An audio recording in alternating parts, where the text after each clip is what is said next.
मैं राकेश कुमार सिन्हा आज फिर आपके लिए एक नया टॉपिक लेकर के आ रहा हूँ। टॉपिक आपको यहाँ लिखा हुआ दिख रहा है, series LCR circuit. Series LCR circuit आपके एग्जाम के व्यू से बहुत इंपॉर्टेंट है। इससे पहले हम लोग जो पढ़े थे वो एसी थ्रू आर पढ़े, मतलब कि एसी थ्रू रेसिस्टेंस पढ़े, मतलब रेसिस्टर पढ़े, एसी थ्रू इंडक्टर पढ़े और एसी थ्रू कैपेसिटर पढ़े। हम लोग तीनों देख चुके हैं और तीनों देखे हैं तो तीनों हम लोग एक चीज देख लिए हैं कि अगर E equals to E naught sine omega t है तीनों में से किसी भी के लिए, तो I equals to for R के लिए अगर काम करते हैं तो I naught sine omega t होगा। अगर एल के लिए काम करते हैं तो I equals to I naught sine omega t minus pi by two होगा। और अगर C के लिए काम करते हैं तो I equals to I naught sine omega t plus pi by two होगा। ये तीनों फॉर्मूला एसी चैप्टर जो हम लोग पढ़ रहे हैं इसमें बहुत इंपॉर्टेंट सकता है, ठीक है, क्योंकि अभी इसमें हम लोग जब एलसीआर का कॉम्बिनेशन पढ़ेंगे, सीरीज एलसीआर सर्किट, तो वहां पर हमको ये बहुत मदद करेगा। इसी की मदद से हम पूरा का पूरा सॉल्व करेंगे, डायग्राम बनाएंगे। अगर इसमें हम एलसीआर सर्किट का बात करते हैं, इसमें हमको एक्चुअली जो मेन कैलकुलेट करना है वो भी कैलकुलेट करना है। और भी कैलकुलेट करने के बाद हम लोग क्या कैलकुलेट करेंगे कि उसका ईएमएफ हुआ क्या, फाइनली हम लोग उसमें काम करेंगे, ठीक है। अब निकालेंगे तो हम यहाँ काम करते हैं सबसे पहले अब सीरीज एलसीआर सर्किट में। ये तीनों फार्मूला आप लोग ध्यान रखिएगा और ये तीनों फार्मूला में आपको मेन ध्यान क्या रखना है कि जो आर के केस में जो यहाँ का फेज है वही यहाँ है, लेकिन एल के केस में ये पाई बाई टू पीछे है और सी के केस में पाई बाई टू आगे है। ये ऑब्जेक्टिव के लिए बहुत इंपॉर्टेंट है आपका, ठीक है। ये करेंट आगे होता है V से, मतलब इसका डायग्राम V अगर हम ऐसे खींचते हैं तो I ऐसे हो जाएगा, ठीक है। इसके केस में ये अगर V है तो ये I होगा। इसके केस में अगर ये V है तो इससे पाई बाई टू पीछे I होगा, ये I होगा। ये पाई बाई टू पीछे होगा जबकि ये पाई बाई टू आगे चलेगा। और R के केस में अगर ये V है तो यही I भी होगा, सेम लाइन पे V और I जो होगा सो मेरा वो सेम लाइन पे होगा, ठीक ना। ये हम लोग ध्यान रखेंगे। उसके बाद इसके आगे हम लोग देखते हैं एलसीआर सर्किट। देखिए यहाँ पर हम एलसीआर सर्किट के बारे में दिखाया हुआ फिगर डायग्राम में। ये क्या कि एलसीआर का एक एसी सर्किट बनाया जिसमें कि एल भी है, सी भी और आर भी है और तीनों सीरीज में है। ये हम इसको इधर भी लगा सकते थे, कोई दिक्कत नहीं है। तो एलसीआर पहले आर ले लिए, फिर एल ले लिए, फिर सी ले लिए, इसमें तीनों दिखा दिए। हम अभी पढ़े थे कि आई और आर मतलब वोल्टेज और करंट जो होता है फॉर रेसिस्टर के लिए सेम होता है, तो इसको हम पैरेलल दिखा दिए। सेम होता है मतलब कि सेम डायरेक्शन पे होता है, मैग्नीट्यूड में सेम नहीं बोल रहे, डायरेक्शन में सेम होता है, तो दोनों को पैरेलल दिखा दिए। यहाँ पर एल में दिखा दिए कि वीएल और आई के बीच में 90 डिग्री होगा, जैसे वीएल 90 डिग्री, वीएल से आई 90 डिग्री पीछे होगा, यहाँ इसको पीछे कर दिए। फिर यहाँ दिखा दिया आपको कि VC और I में तो कैपेसिटर के लिए आते हैं तो VC से I 90 डिग्री आगे होता है, इसको आगे दिखा दिया। ये फॉर्मूला लिखे थे इससे पहले, ठीक। अब यहाँ पर दिखाया कि इतना दूर R का वोल्टेज दिखाया गया, इतना दूर L का दिखाया गया, इतना दूर C का, तो potential difference across R, potential drop actual में कहते हैं across R, VR equals to RI लेंगे ओम के नियम से। V इक्वल्स टू IR जानते हैं, तो VR equals to for resistor के लिए वोल्टेज कितना हो जाएगा R इंटू I, उलट के लिखे हैं। फिर VL इंडक्टर में लेंगे तो VL इक्वल्स टू क्या हो जाएगा XL I, हम लोग पढ़े थे इम्पीडेंस का नाम बोलते हैं, और रेसिस्टेंस थ्रू इंडक्टर में हम एक्सेल लिए थे। इंडक्टर में कौन कितना रेसिस्टेंस प्रोवाइड करेगा तो उसको हम लोग एक्सेल से डिनोट कर रहे थे, तो इसको एक्सेल इंटू आई हो गया। और इस तरह से VC के जब C के लिए काम करेंगे तो पोटेंशियल ड्रॉप कितना हो जाएगा VC इक्वल्स टू XCI। अब हम इसी डायग्राम के हेल्प से बाकी का सारा चीज निकालेंगे। हमको सबसे पहला काम करना है कि हमको निकालना है कि V क्या एम्पलीट्यूड क्या होगा तीनों ही केस में। तो एम्पलीट्यूड का मतलब क्या कि हमको निकालना है V not, maximum value of V not निकालना है, क्योंकि V इक्वल्स टू अगर हम यहाँ बात करते हैं E इक्वल्स टू तो E not sine omega T applied EMF को हम कन्वर्ट करते हैं पोटेंशियल ड्रॉप के क्रॉस में, तो V नॉट यूज करेंगे और रेसिस्टर के लिए करेंगे तो V naught R equals to हो जाएगा मेरे पास क्या V नॉट का जब बात करेंगे हम लोग, जब भी V नॉट का बात करेंगे तो V naught equals to IR है, तो मैक्सिमम पोटेंशियल ड्रॉप के केस में क्या होगा मैक्सिमम I नॉट होगा और ये R हो जाएगा। यहाँ किसी को प्रॉब्लम है, प्रॉब्लम तो पूछ सकते हैं, यहाँ किसी को दिक्कत है। V naught R, V not maximum peak value को कहते हैं, peak value of voltage across R क्या होगा तो मैक्सिमम करंट इनटू रेसिस्टर का रेसिस्टेंस R, ठीक है यहाँ तक। सेकेंड केस में आते हैं, ये हम किसके लिए लिए हैं, फॉर आर के लिए। उसका सेकेंड केस में आते हैं मैक्सिमम वोल्टेज या पीक वोल्टेज अक्रॉस एल में, तो ये तो आई नॉट का आई नॉट होगा इसमें, और ये आर के जगह पर यूज करेंगे एक्सएल फॉर एल के लिए, और सिमिलर यूज करेंगे V naught C maximum peak, maximum फिर बात करिए, मैक्सिमम भी चलेगा, गलत नहीं है। पीक वोल्टेज अक्रॉस सी क्या हो जाएगा, तो आई नॉट एक्स सी, ये हो जाएगा फॉर कैपेसिटर सी के लिए।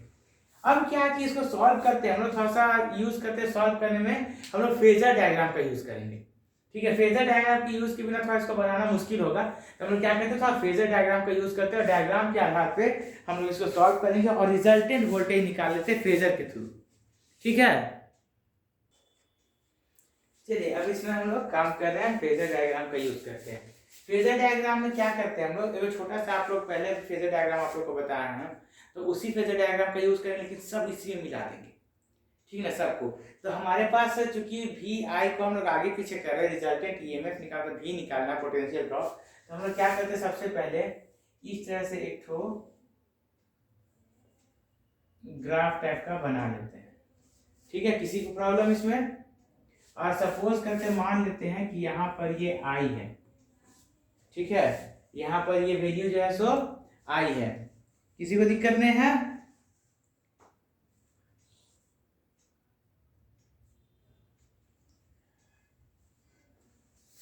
किसी को प्रॉब्लम है आपको, हाँ क्या दिक्कत है, हाँ एक मिनट रुकिए। देखिए ये आई है, तो आई है, जब मेरे पास ये आई दिया हुआ है, तो इसका मतलब जो वी आर होगा वो इसी लाइन में होगा वी आर। ठीक है, उसके बाद अगर हम वी एल का बात करेंगे, तो वी एल से आई पाई बाई 2 पीछे होता है, इसका मतलब ये जो वैल्यू होगा सो वी एल होगा। ठीक है, और वीसी का अगर बात करते हैं, तो वीसी जो होगा सो इससे आई जो होता है वीसी से आगे होता है, तो ये हो जाएगा वीसी। ठीक ना, इसको हम लेते हैं वीसी। ठीक, अब रिजल्टेंट का बात करेंगे, इसमें हमको रिजल्टेंट निकालना, फेजर डायग्राम यूज करके इसमें रिजल्टेंट हमको फाइंड आउट करना है। तो जब रिजल्टेंट का बात करेंगे, तो रिजल्टेंट लेने के लिए सबसे पहले क्या करते हैं कि ये दोनों जो कि एक स्ट्रेट लाइन में है, ये स्ट्रेट लाइन है, ठीक ना, थोड़ा टेढ़ा हो गया है, ये जो स्ट्रेट लाइन में है, ये दोनों का रिजल्टेंट हम सबसे पहले निकाल लेते हैं, और ये हमको रिजल्टेंट मिलता है यहाँ तक V L minus V C, V L minus V C. ठीक, अब ये V L minus V C क्यों लिया, तो आपको बता दें पोटेंशियल ड्रॉप जो वी एल होता है, वी एल का वैल्यू ज्यादा होता है वी सी से, वी एल का वैल्यू वी सी से ज्यादा होता है। क्यों, इसका आंसर हम आपको बाद में बताएंगे। फिलहाल आप ये जानिए कि V L is greater than V C होता है ऑलवेज। ठीक है, V L is greater than V C होता है, इसलिए हम यहाँ पर लेंगे V L minus V C. ठीक, अब ये V L minus V C, तो ये दोनों के रिजल्टेंट मतलब इसको भुला जाएंगे, इसकी जरूरत नहीं है। अब क्या करते हैं कि हम वी एल माइनस वी सी और आर के रिजल्टेंट निकालेंगे। यह जो रिजल्टेंट होगा वो हम इस तरह से फाइंड आउट करेंगे, और इसका जो रिजल्टेंट हमको मिलेगा यही मेरा ई होगा। ठीक ना, जो इसके साथ ओमेगा टी बनाएगा, ये क्या है, जीरो है, तो जीरो मतलब जीरो, यहाँ से जीरो बिंदु लेते पॉइंट, इसका वैल्यू क्या होगा, जीरो होगा, जीरो ये पाई बाई 2 हो जाएगा इस तरह का, तो ये हमारा जो होगा स्टार्टिंग पॉइंट से ये ओमेगा टी बनाएगा, यही हमारा ई होगा, रिजल्टेंट ईएमएफ ई। ठीक है, इसमें किसी को दिक्कत नहीं होगा, फिर सब समझाते हैं। सबसे पहले आई लिए, और हम बताएं आई और आर सेम होता है, तो इसी में वी आर ले लेंगे, ईएमएफ में सेम होता है, वी आर लिखा हुआ है, वी आर और आर के केस में वी और आई सेम होता है, सेम लाइन मिलेगी। अब क्या बोले आपको कि वी एल से आई पीछे होता है इंडक्टर के केस में, तो वी एल ले लिए इधर, क्योंकि इससे आई को पाई बाई 2 पीछे कर दिए, यहाँ पर ये पाई बाई 2 बना रहा है, पीछे कर दिए। उसके बाद वीसी से आई कैपेसिटर के केस में आगे होता है, तो क्या कर दिए, इसको पाई बाई 2 आगे कर दिए आई को। बस यही मेन डायग्राम है जहाँ पर हमको ई मिल गया।